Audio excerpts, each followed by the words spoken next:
Hello, ghouls and gals, and fellow lovers of all things dark and gothic. Welcome back to Cafe Crashdown, where we celebrate the macabre and explore the sinister corners of cinema. My name is Kayla, I am your host, and today I'm ecstatic to dive into a film that has been haunting my thoughts since I saw it on Christmas Eve. Robert Eggers' Nosferatu. This was easily one of my most anticipated films of the year, and let's be real, my expectations were pretty sky high. I mean, a retelling of a horror classic by Robert Eggers, the man behind The Witch and The Lighthouse. How could it not be incredible?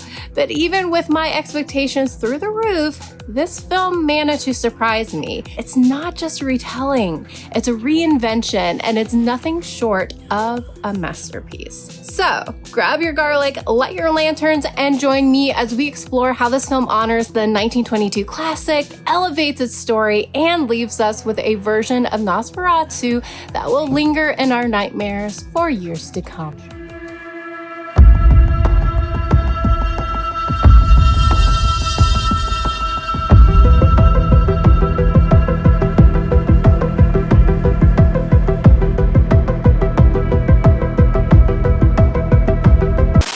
Original Nosferatu isn't just a classic, it's a cornerstone of horror cinema. Released in 1922 and directed by F.W. Murnau, it's one of the first full-length vampire films, and it set the standard for atmospheric horror. With its eerie silence, exaggerated shadows, and the unforgettable performance of Max Schreck as Count Orlok, it captured the primal fear of death that still resonates a century later. And the backstory is as fascinating as the film itself. Since it was an unauthorized adaptation of Bram Stoker's Dracula, Stoker's estate won a lawsuit ordering all copies to be destroyed. Thankfully, a few prints survived, cementing its legacy as a groundbreaking work of German Expressionism. I mean, the way it used light and shadow and architecture to create a dreamlike atmosphere changed how horror films were made.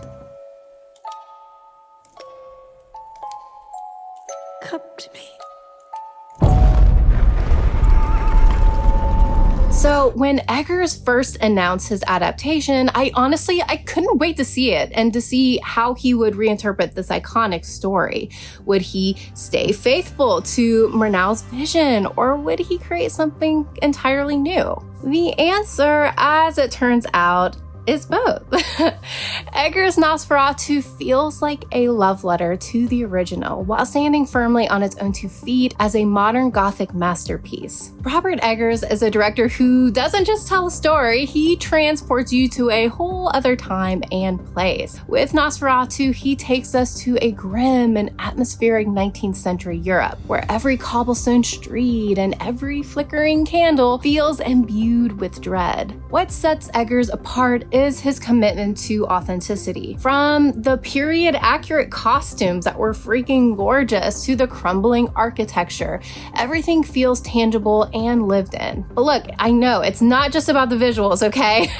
Eggers is a master at building tension. I mean, you've seen this in The Witch, okay? Like, he's on it. This film is slow burning in the best way possible, gradually pulling you into its eerie world until you're completely immersed. One of the standout sequences is the voyage of the Demeter, where Eggers turns the ship into a claustrophobic nightmare. The creaking timbers, the howling winds, and Orlok's creeping presence creates a sense of dread that's impossible to shake.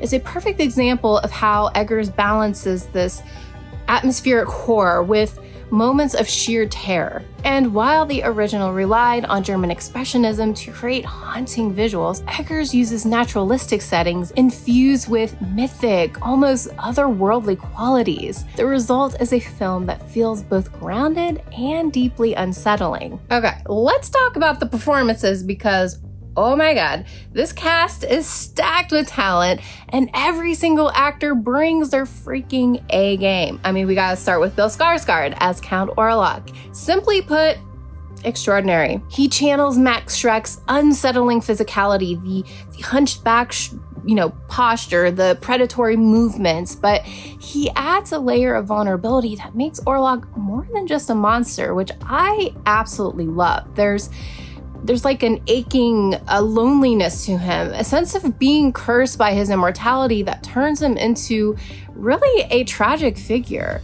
And Skarsgård's ability to shift seamlessly between like this predatory menace to a heart-wrenching sadness is seriously, it's masterclass acting. And we gotta talk about Lily Rose Depp. She totally shines as Ellen.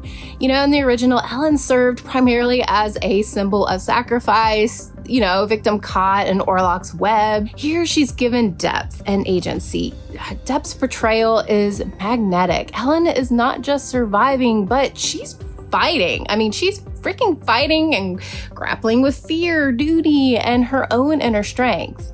Her scenes with Orlok are electric, filled with both tension and an unexpected poignancy that lingers long after the credits roll. We got Nicholas Hoult Hutter. He's another standout. His performance perfectly captures the naive optimism of a man stepping into the unknown only to descend into horror as the true nature of his situation really becomes clear. Holt's expressive portrayal of Hutter's unraveling brings a modern psychological layer to the character, making this terror feel palpable. And William Dafoe, oh my gosh, he is utterly mesmerizing, as always, of course, but my God, as this character, he's great. He's unhinged. He's got like this manic energy that just is wild, but you can't just help but keep watching him. You're so obsessed with him. We also have Aaron Taylor-Johnson as Friedrich Harding, and to me, it's also a standout in their storytelling. Johnson brings intensity and charm and charisma to the role, showcasing Harding's pragmatic realist to someone who's deeply entrenched in the supernatural horrors unfolding around him. His chemistry with the rest of the cast, particularly Lily Rose Depp's Ellen, brings emotional depth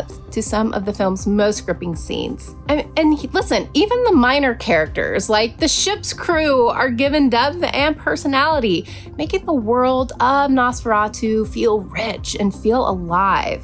So, how does Eggers' version stack up against Manaus?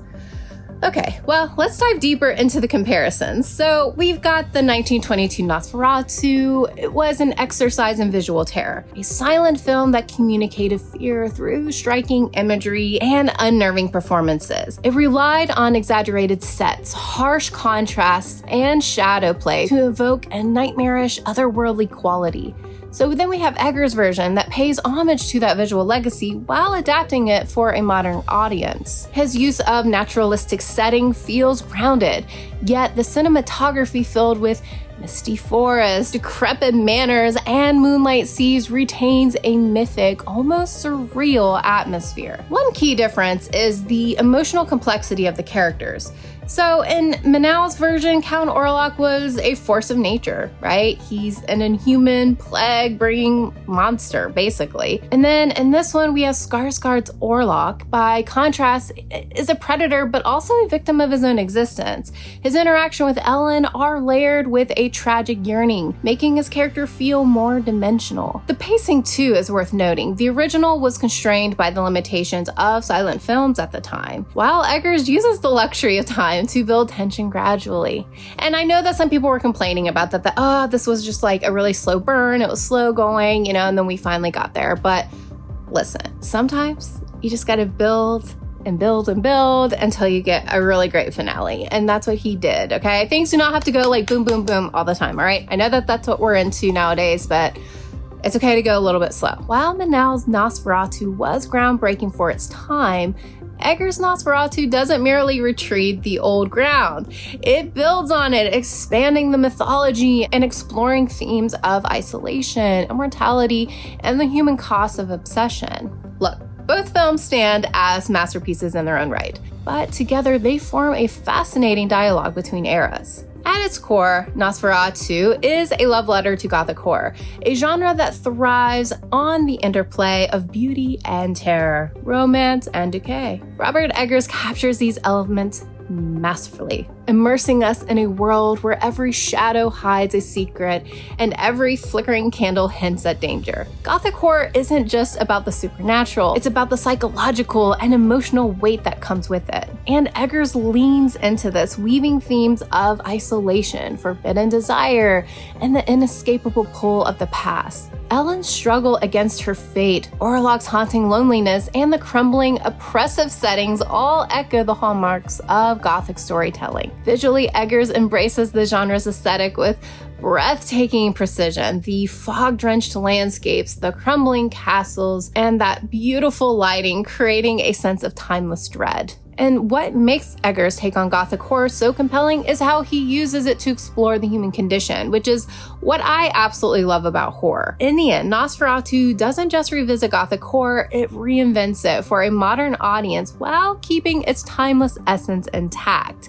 It's a story that lingers long after the credits roll, reminding us why the genre has endured for centuries. And speaking of dark delights, here's some howling good news. Robert Eggers has just announced his next project, a 13th century werewolf movie set to sink its teeth into Christmas 2026.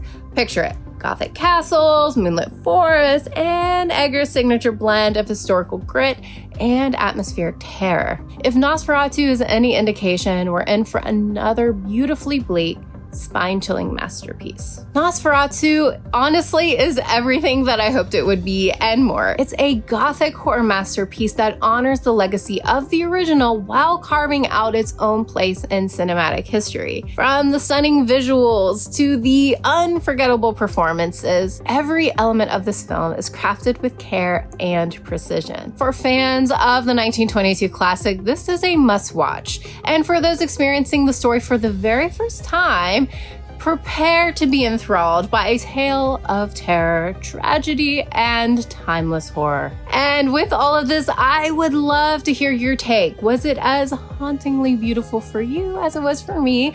Or did it leave you snoozing in your coffin? I really want to know what your thoughts were, so drop your thoughts in the comments below. And if you enjoyed this deep dive into the shadows, please don't forget to hit subscribe, give this video a like, and ring that bell because you won't want to miss what's lurking in the next one. If you haven't gone to see it yet, go see it. Let yourself be consumed by the shadows. It is worth it. It's absolutely worth it. Please, please, please go watch it. I think it's now on streaming, so you can totally watch it now from your home, which is great. If you got the popcorn sarcophagus like I did, you can just fill that up with some popcorn and enjoy yourself a fantastic film. So as always, thank you guys so much for watching, and I will see you in the next one. Take care.